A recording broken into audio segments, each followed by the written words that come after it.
Ano to, parehong-pareho nang nangyayari sa sa mga pagbubutcher sa Pilipinas, ganito.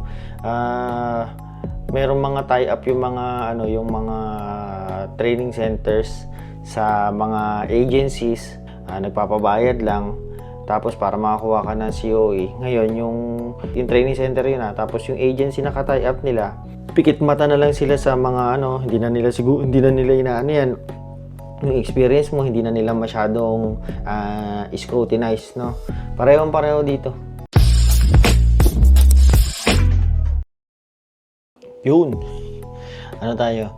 Meron akong nakita sa TikTok.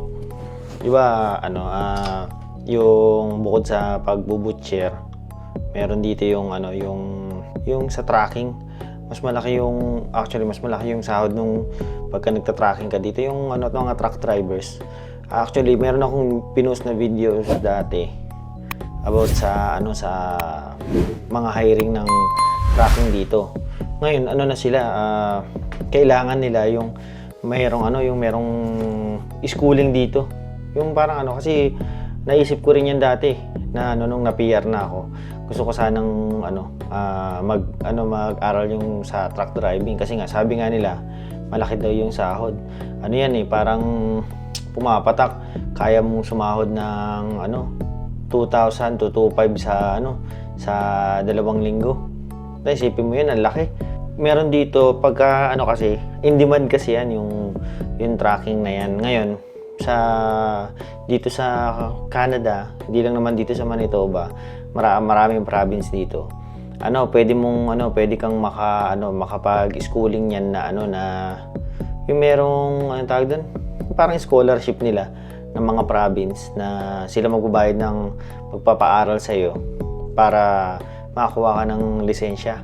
Meron akong nakita na hindi ko pinahapyawan ko lang, pero meron ka kasing certain parang certain hours na parang yung kailangan makapag OJT ka ng ganitong oras para makakuha ka ng lisensya para maging legit na truck driver ka rito. Tapos mahal din yung pag kunyari hindi mo nakuha yung parang sa scholarship nila, mahal din yung yung tuition, nasa 10,000 daw. Ngayon, ito yung papanoorin natin. Pandaraya na naman to ng mga alam mo yon, mga Indiano na naman, nakita na Kaya panoorin natin. Ayan. New truck drivers get into more accidents. The heavy and dangerous loads they haul cause more damage and injury. Are they getting the training they need? It starts in training. Mahalaga kasi yung training dito. Iba yan. Yung driving. We come with hidden cameras after hearing we might be offered some shortcut. Sila na naman yung mga Indiano na naman. May mga shortcut sila na yung mga nagpapatake ng mga sa OJT, yung oras na dapat nung i-google para sa training. Meron silang kalokohan. Parang yung mga nangyayari din sa pagbubutcher sa Pilipinas. Proper training can cost more than $10,000. But here, they're charging half that. 4,500. Yeah, with the two price. In $4,000 na lang yung sa training. 4,500. For everything. These schools offer a program called MELT. Mandatory Parang nakita ko entry-level na itong MELT na to. Ontario is the first in North America to set it up. Anyone who wants to drive a tractor trailer has to take at least 103.5 hours of training before they can take hours a road of training. test. But we're hearing we may not need that many hours. 103 hours, it does not matter. You are completed or not. Maybe you will ready in 90 hours, does not matter. People who teach at trucking schools in Ontario need no special. Parehong-pareho ng nasa Pilipinas na training center ng mga butcher, no? Bibigyan mo ng pera, kami nang bahala sa experience mo, no? Rin dito no? Pero mas yan kasi sa mga pagbubutcher, okay lang yan kasi sarili mo lang naman yung iintindihin mo yan Pero ito, hindi to okay kasi kung dadayain mo yung iyong license dito, ang problema mo rito, makakadisgrasya ka kasi. provincial instructor license. They do if they teach at a regular driving school. We're at the drive test center in Brampton. Sa The Brampton. provincial government no longer runs things here. A private company called Serco oversees the kita mo, testing and private company. licensing of all Yung drivers in nagbibigay ng Ontario. license. Someone who works Sa for Ontario. Serco leaks us this internal memo. It's issued by Gary Cook, Vice President of Operations. He writes that Serco is getting an increasing number of complaints about fraudulent activities perpetrated by drive test employees. Patay. This includes allegations May mga that may some driving nag-investigate na. examiners have been accepting bribes for issuing road test passes. Nakakapagbigay ng He bribe says the para illegal behavior makakuha ka ng includes ng false experience protest. being added to driver records. We're about to meet up with the driving examiner who leaks that memo. Hey. Hello. Nice to meet you. She doesn't meron want to silang reveal ano, her identity for whistleblower. fear of losing her job. It's right in Babae here. pa. She's been doing it for nearly 20 years and says she can't stay silent anymore. I was actually angry when this came out. This seems like we're trying to keep it in-house. Stand right here. Yeah, that's good. These people took bribes, gave licenses for a murder weapon. That's a really yun nga eh. strong statement. What do you mean by that? Parang I mean parang murder that weapon na nga talaga In yan. any accident of a transport versus a car, more than likely the person in that car is not going to walk away.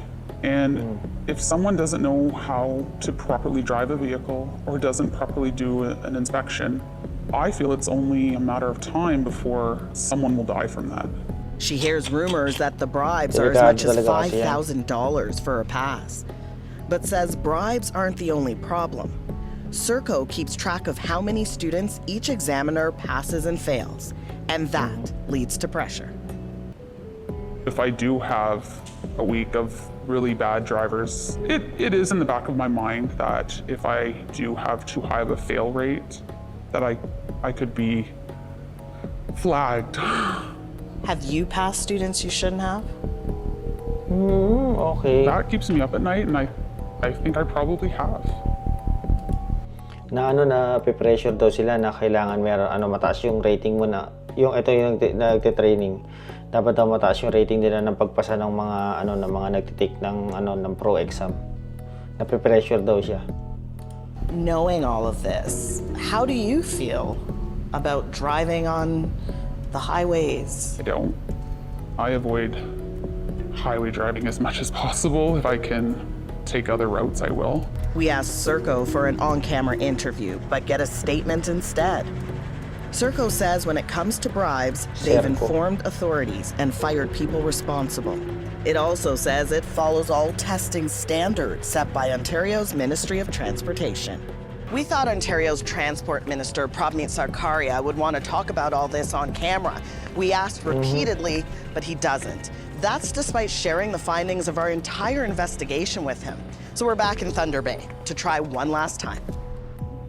Good morning, everyone. We find him at this bus garage announcing transit funding.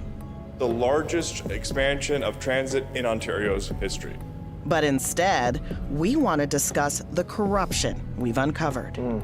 We have an internal memo that's from the company that runs Ontario's drive test centers. It admits that there are driving examiners who have taken bribes for road test passes. What's your government going to do about it? There's absolutely no room for any of that. As soon as it Ontario does come Minister of to Transportation. our attention, that individual or those individuals, once investigated, would be taken out immediately. We also have proof that there are some driving schools who are taking major shortcuts with their students with training, and they're still getting MELT certified anyway. What is the point of standards if... Parehong-pareho nang nangyayari sa sa mga pagbubutcher sa Pilipinas, ganito. Merong mga tie-up yung mga training centers sa mga agencies na yung mga training agencies nagpapabayad lang tapos para makakuha ka ng COE. Ngayon yung training center yun tapos yung agency na ka-tie up nila na lang sila, parang yung parang pikit mata na lang sila sa mga ano, hindi na nila inaano yan. Yung experience mo, hindi na nila masyadong scrutinize, no? Parehong-pareho dito. There's no enforcement. We have investigators almost every single day, multiple times a week in these schools. There have been many that have had their licenses suspended. There are some bad actors out there. We will catch them. Ontario does have the safest roads, but that being said, more work needs to be done. We've heard this before. I just hope we can follow up with you about that. Thank you. Truck training schools are considered private career colleges and fall under Ontario's Ministry of Colleges and Universities. In a statement, that ministry tells us it works to ensure high standards and safe roads and also acts on complaints. May mahirap tong issue na to kasi yun sa atin sa yung mga pandaraya. Ano lang yan, pang sarili mo lang yan eh. Kunyari, aksidente ka, sa sarili mo lang, di ba? Pero hindi tama, di ba? Tinitake advantage mo yung sistema. Dito kasi yung sa truck driving na to, safety nang nasa paligid mo yung problema. Kunyari yan, dinaya mo lahat ng mga license mo, yung mga pro license, mga exams, ganyan. Paano kung kunyari makadisgrasya ka? No, kasi syempre hindi sapat yung training mo para mag-drive ng lalaking mga trailer truck yung mga yan. Yan, delikado yan. Hanap na yan. Akala ko sa Pilipinas lang yung mga yung mga ganyang galawan. Meron din pala rito sa Canada, no. Hanap na yan. No? Inano ko lang, binalita ko lang sa inyo kasi maraming nag-i-inquire din sa akin yung sa mga tungkol sa mga truck driving no. Pagka meron tayong yung mga ipopost ko sa sa videos ko sa YouTube ko, yung mga legal, hindi tayo sa mga ganyan, yung mga daya-daya, no. Yun lang, binalita ko lang to, nag-react lang ako sa video kasi nakakatakot kasi syempre nandito tayo sa Canada tapos madalas dito yung mga highway, may mga nakakasalubong tayo mga ganyan, mga truck, nakakatakot lang, no. Sige na, like, share, subscribe, yung mga ganon. Paalam.